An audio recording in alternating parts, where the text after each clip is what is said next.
അസ്സലാമു അലൈക്കും വറഹ്മത്തുള്ളാഹി വബറകാതുഹു. ഞാനിപ്പോൾ ഒറ്റപ്പാലം ഹൈദരിയ മസ്ജിദിൻ്റെ മുമ്പിലാണുള്ളത്.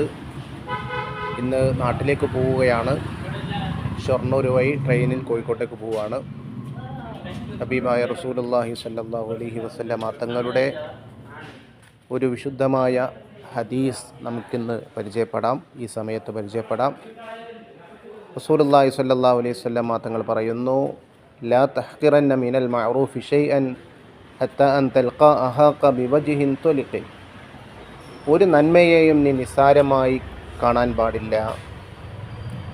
നിൻ്റെ സഹോദരൻ്റെ മുഖത്തേക്ക് പുഞ്ചിരിയോടെ നീ നോക്കുന്നതടക്കം, അതടക്കമുള്ള ഒരു നന്മയെയും.